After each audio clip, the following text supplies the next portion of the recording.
So, after looking at this indexing process and identifying the unit cell dimensions, the next job will be to calculate and improve all the ABC and alpha, beta, gamma and so on. So, we can do that very comfortably by looking at this particular expression. So, for example, you see that the 7 crystal systems are listed here. The value of 1 over d square HKL, as we saw in the earlier classes also, depends upon the nature of the crystal. Suppose it is a cubic crystal, the 1 over d square of HKL will be h square plus k square plus L square divided by a square, because in a cubic system what we have is A equals B equals C, alpha, beta, gamma is 90 degrees. This is in a cubic system. So, in a cubic system, since we have these values, the way in which the d square of HKL comes up in this system is 1 by d square HKL is h square plus k square plus L square divided by a square. So, we have done this identification, we have calculated the HKL values and the h square, k square, L square can be calculated, and then we know where the d values are coming with respect to the reciprocal lattice. So, therefore, we can calculate the cell dimension A. The same way in a tetragonal system we can calculate the cell dimension A and C, these are straightforward equations, and orthorhombic we can calculate A, B and C. So, because the 1 over d square of HKL defines this equal to that in the case of an orthorhombic system. So, as you see here trigonal and then rhombohedral setting of the trigonal system, the monoclinic system where the beta angle becomes important. We have discussed this earlier on when we discussed the reciprocal lattice and its relationship with direct space. So, we can use these expressions therefore to identify the d values. So, in principle we have the d values of every spot in the data collected identified with respect to the cell dimensions A, B, C, the 3 non-coplanar vectors which we were talking about. And so, what we do in principle is what the program does in principle is to see first, take those reflections which you have indexed as HKL, take the 3 non-coplanar vectors which you have identified, and then what it does is it starts from fixing the cubic lattice to the system and then see whether HKL remains integrals. If the HKL values are not integral as we discussed in the previous view graph or the previous flow chart, then it will see, well, it is not cubic, let me try tetragonal. So, like that it will try the systems to bring down the symmetry, and you see triclinic one is fairly complicated because alpha, beta, gamma are not equal to 90 degrees. So, all these expressions it will fit in and see which is the most probable fit, and then feed it back to the flow chart we saw in the previous case. So, we can keep on doing the refinement associated with the value of d. So, since we have a very large number of reflections identified, the 1 over d square HKL is very large in number with respect to the measurements which you have done, and so these values of A, B, C will become extremely accurate. The accuracy associated with the cell dimensions could be at the 3rd decimal place or sometimes even the 4th decimal place in a single crystal. In fact, its accuracy becomes much more when we do powder diffraction, mainly because powder diffraction has a large number of very small what we call as crystallites. Each one is a small crystal. Since we have a random collection of all these crystals, there is an averaging out effect on determining the cell dimensions. So, we can even go to the 5th decimal place. So, normally for example, in case of a cubic system, if the A value is 6.123 let us say, we can also find out from this overfitting of all the d values, we can find out how far is the deviation of this determination. So, it can be like 6.123 with a standard deviation of 2. That means the standard deviation is 0.002. So, that means within the error bar of 0.002 the determined cell dimension is valid. So, we can therefore get to very accurate cell dimensions, and powder diffraction gives more accurate cell dimensions than single crystal data. This is something which is to be noted, right. So, having got this up to this particular point, we now go to the description of how we determine the structure. How do we use the symmetry information which we already have learnt so far, and how the structure determination protocol per se goes. I will take you through this whole series of determination of the structure in a few slides rather rapidly. However, we will be visiting each one of them separately with respect to the later date, the next few lectures. So, the first step is once you have the data, you have determined the ABC, alpha, beta, gamma, you know the crystal system, you now go and look at the systematic absences. The systematic absences will tell us the space group information. So, we have the cell dimensions, and therefore, we also have the information on the Laue symmetry, and then of course, we now have the intensities collected. So, we can do the intensity statistics. In fact, the intensity statistics will tell us whether the crystal system belongs to a centrosymmetric system or a non-centrosymmetric system. Please make a note of this at this moment. We will discuss it later on, probably in the next class or something. So, the intensity statistics will be deciding the centrosymmetric or non-centrosymmetric nature of the given material. Systematic absences of course will determine the space group, but in case the space group does not have any systematic absences like P1 and P1 bar, how do we distinguish between P1 and P1 bar? We distinguish between P1 and P1 bar by looking at what we call as the intensity statistics, how the intensities are distributed with respect to sin theta by lambda. So, we have an average intensity over the experiment. So, we calculate I over I average and see how the sin theta by lambda varies with respect to I over I average, and that will give us a distribution which can be plotted in the form of a curve. And if that particular curve is there are two types, one is the exponential type, the other is the error function type. The error function type tells us it is the centrosymmetric system. If it is an exponential type, it tells us it is a non-centric system. We will see that in more detail when we go for the discussion of scaling and the intensity statistics, which we will evaluate in the next few minutes. So, the point group of the unit cell determines the symmetry of diffraction pattern. So, that is the Laue symmetry, that will determine the symmetry of the diffraction pattern. Then translational symmetry elements result in systematically absent Bragg spots. For example, the centering screws and glides, which we discussed in the previous class. So, we have all this information that is available. So, once you have collected the data, once you have taken that particular data onto your system, determine the ABC, alpha, beta, gamma, by means of which every spot which was identified with respect to 4 angles 2 theta, phi, psi and omega is converted to HKL. So, we have therefore the information about the indices, and once we have the indices, we have the information on the crystal system, we have the information on the nature of space based on the systematic absences, we also have information on the space group. So, this is the next step which we covered up to the previous class. So, we have therefore the uniquely indexed pattern at our disposal from the experiment. We have determined the space group to the extent reasonably reliable, and in most cases systematic absences, as we saw, will give us a unique space group information. Having gotten all that, we now go for the so called structure determination.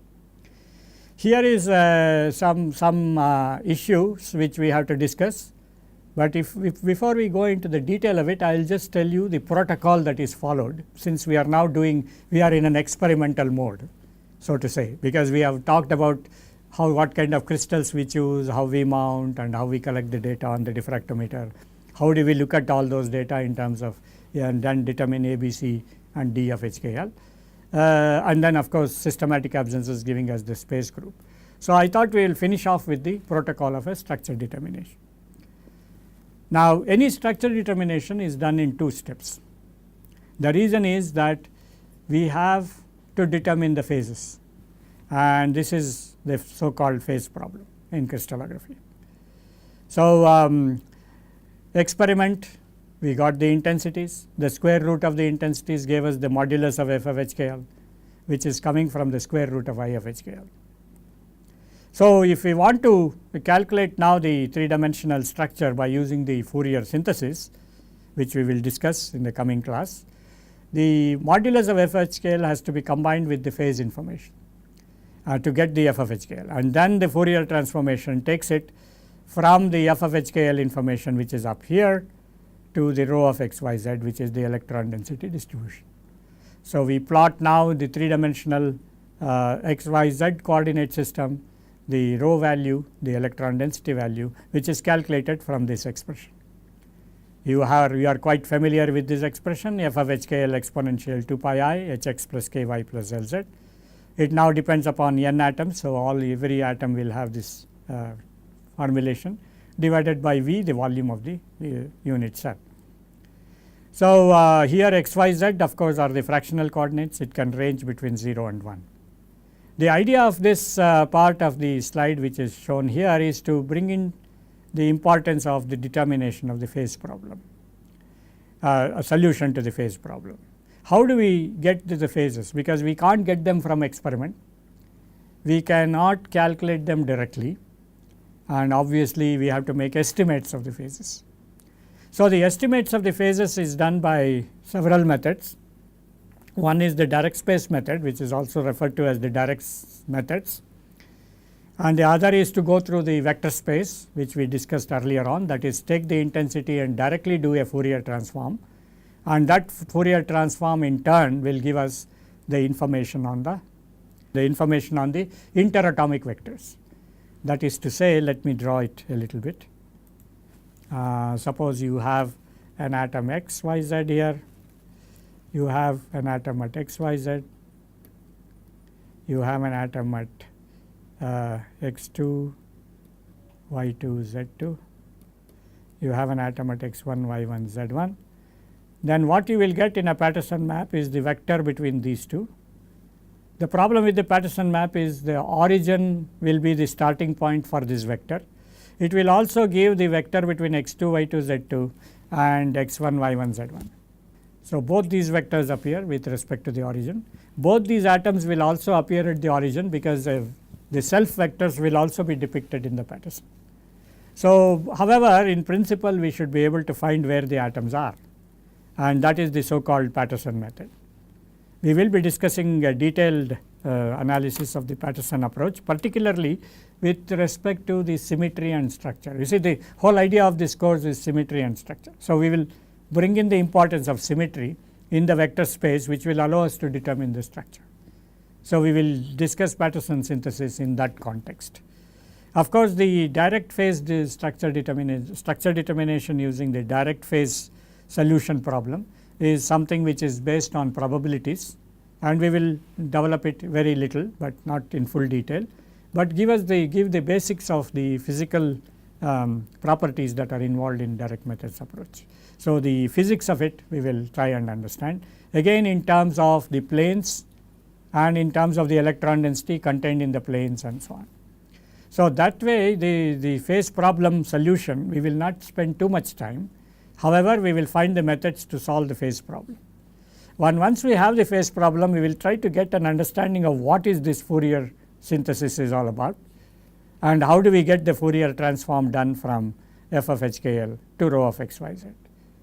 We already have seen that if we have the information on the rho of XYZ, which means that we know the positions of the atoms, we can go and calculate f of HKL. But what we get from the experiment now is the modulus of f HKL, phase solved, we have the f HKL values. This is the expression for the Fourier transformation. So, we go from f of HKL to rho of XYZ, from f of HKL to rho of XYZ using the Fourier transform.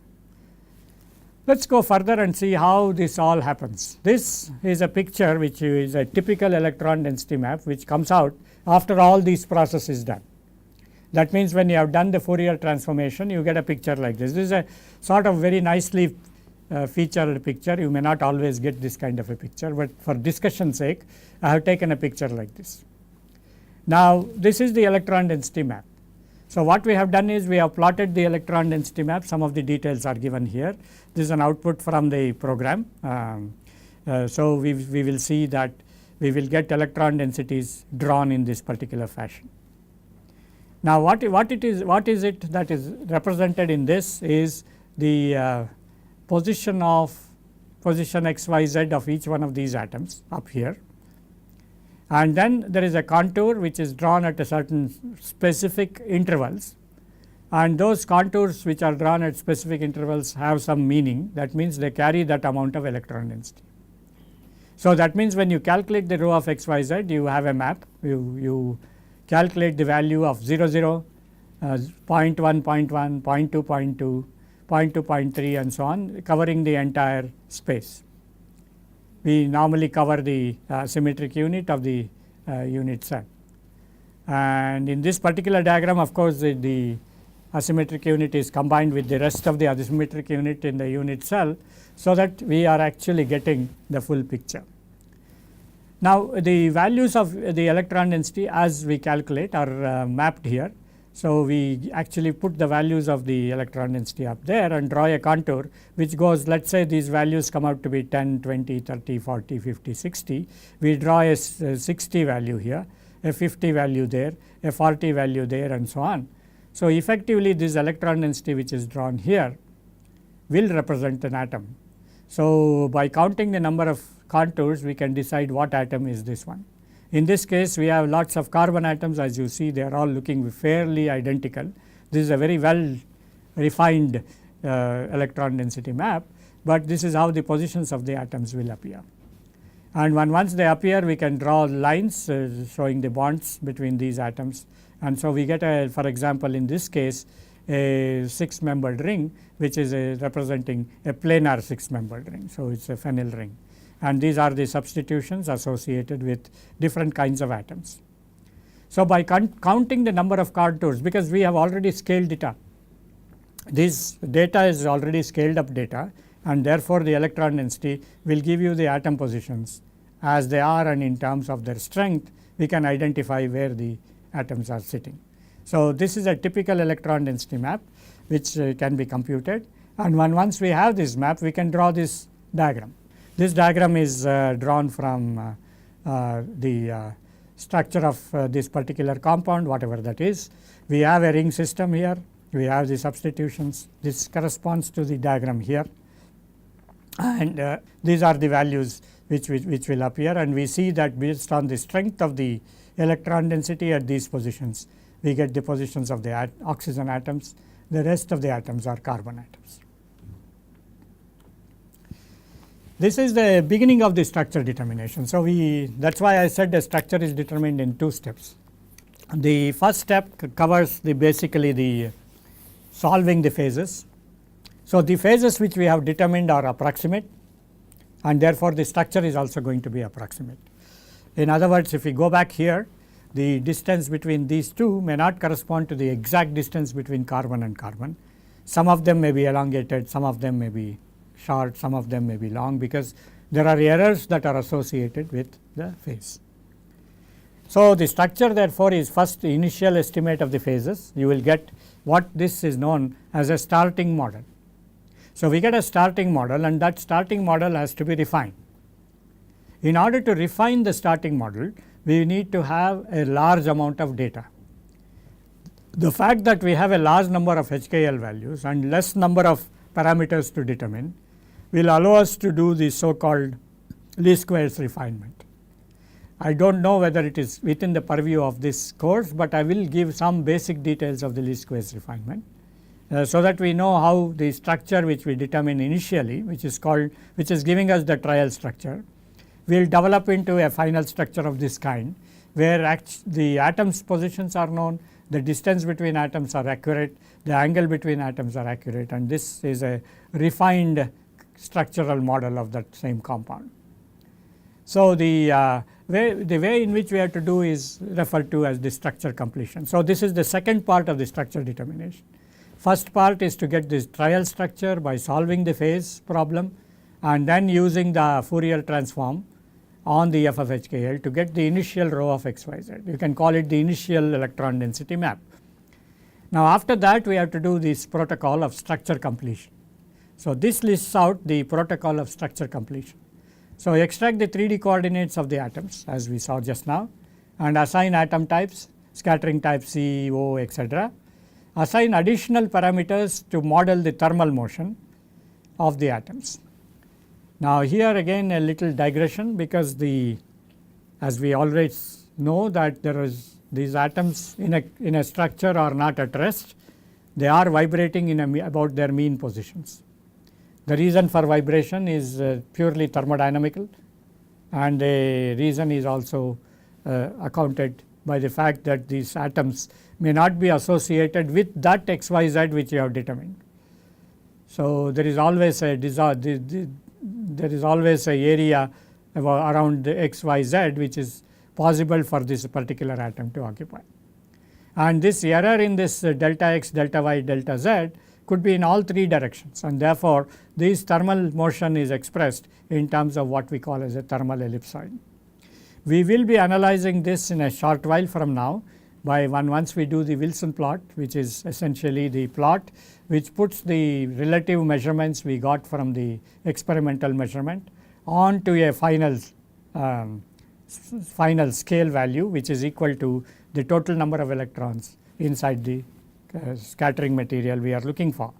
And once we have this, the thermal motion of the atoms will get additional parameters along with the XYZ. So, if there is a carbon atom, it is associated with the coordinates XYZ. It is also associated with the thermal portion parameters. Since the value of A, B and C are different from each other in many crystal systems, and also the alpha, beta, gamma, depending upon the symmetry information, the thermal ellipsoids, the ellipsoids that is associated with the position XYZ can have different shapes, and the values of these major and minor axis may be different. The orientation of the ellipsoid may be different. So, all these now come as additional parameters. So, we will have 6 additional parameters which are referred to as anisotropic thermal parameters. Then we have other parameters which will come along with the data. It is due to the nature of the crystal and also due to the nature of the material. The extinction and the twinning is essentially associated with the crystal. When we have twinning associated with the crystal diffraction will be affected by twinning, and there is a way to treat it, which we are not going into the detail of it. The FLAC parameter, which is called the X parameter, will allow us to determine the absolute configuration, particularly in case when we have the anomalous scattering effects. So, every one of the atoms in this structure will be anomalously affected, but if we have a very heavy atom like bromine or something in an organic molecule, the effect associated on the variation of HKL, I of HKL and I of H bar, K bar, L bar, which we discussed in the last class, the difference between them, the Friedel's law will be violated, the bifoot pairs will be created, and those bifoot pairs will allow us to determine this parameter, the parameter which will now tell us about the absolute configuration of the system. We will go into the detail with an example in the later classes.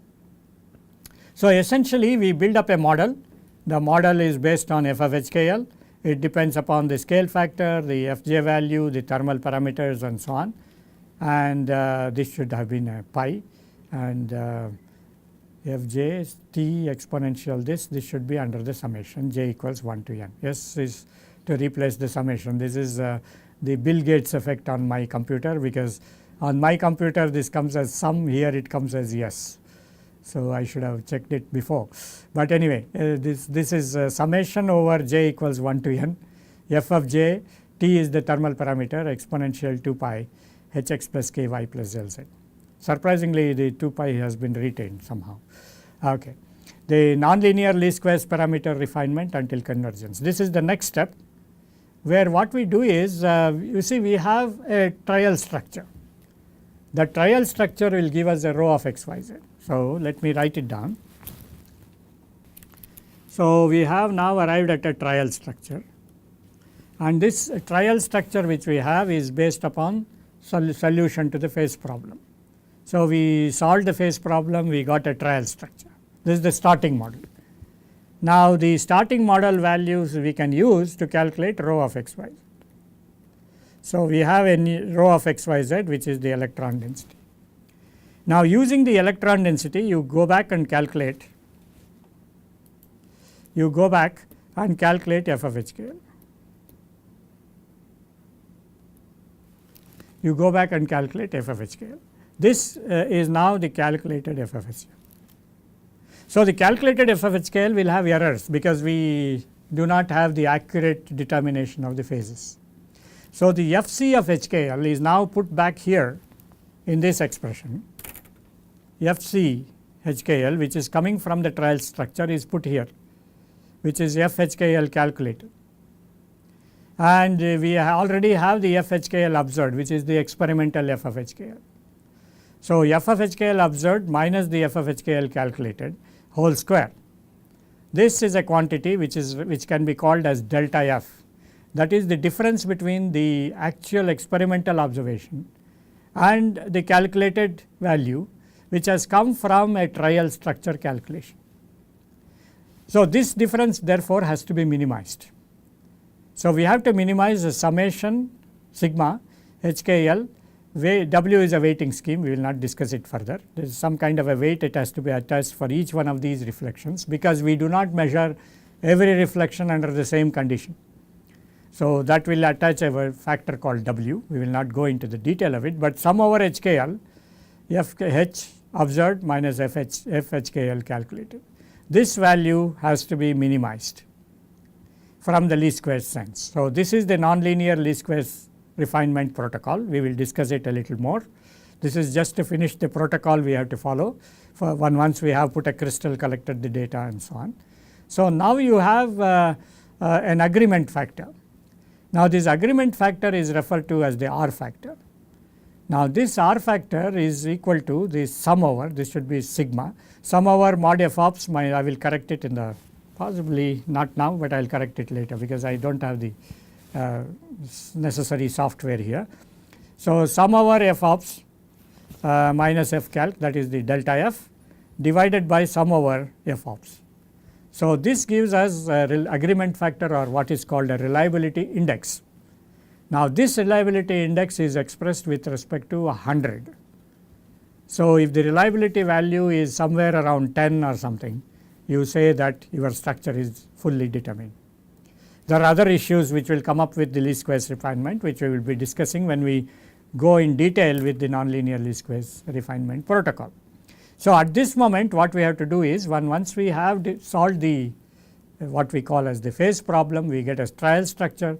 The trial structure is now associated with a thermal motion for each and every atom, and other parameters which are extinction, twinning, flak, etc. are covered along with it.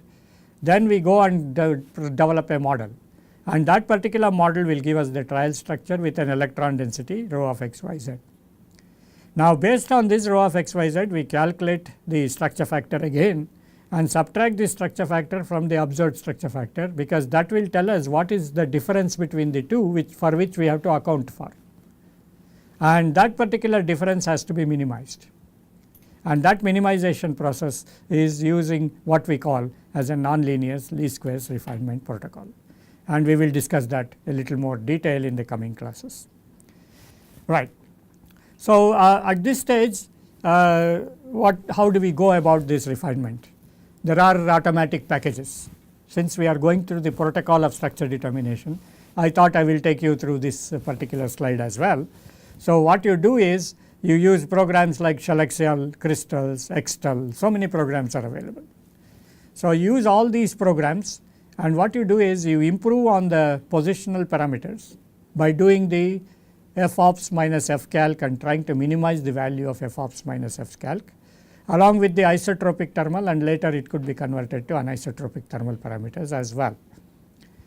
Now, having done this, once we reach a reliability index of a decent amount, and then that does not change much with changing the f observed minus f h calculated values, you now introduce the hydrogen atoms. Now, the issue of hydrogen atom is very interesting. Hydrogen atoms do not have a core. Since hydrogen atoms do not have a core, we have an issue. The issue is whether the sign f will varying as sun theta by lambda can be existing at all for the hydrogen atom. Even if it exists, it will be very, very small.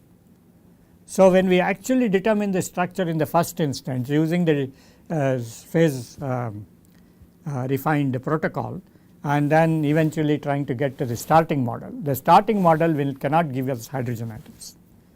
So, we have to now introduce the hydrogen atoms. There are various ways in which we can introduce the hydrogen atom, the detail of which I will not probably go into in full swing. except to tell that hydrogen atoms can be introduced, because we can fix the hydrogen atom stereochemically on the associated atom, or we can refine the hydrogen atoms with XYZ, UISO, or riding on their carrier atoms and so on.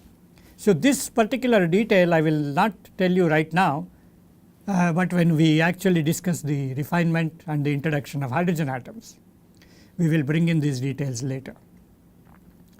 After all this, we do what is known as an RTEP presentation.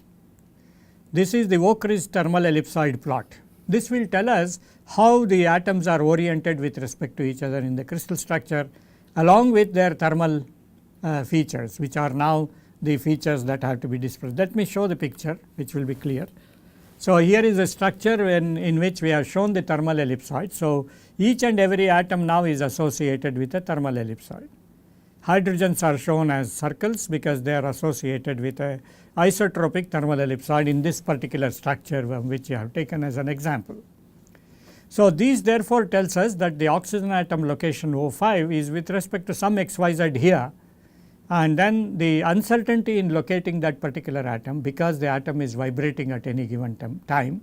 When we do the X-ray diffraction experiment, it may not be at that point, but it may be distributed in any place, any space, 3-dimensional space within that particular ellipsoid. So, this tells us the limit to which we can rely on the determination of the position of the atom, and therefore, this is the thermal ellipsoid. We can calculate the thermal ellipsoid for each and every atom, and this therefore now represents the structure of the molecule as such, as it is at that particular temperature. So, if you reduce the temperature, the size of the thermal ellipsoids will reduce. If you increase the temperature, the size of the thermal ellipsoids will increase. So, the atomic vibration therefore goes hand in hand with temperature. So, it is therefore suggested that all the structures have to be determined at the temperatures which are lower than the ambient temperature.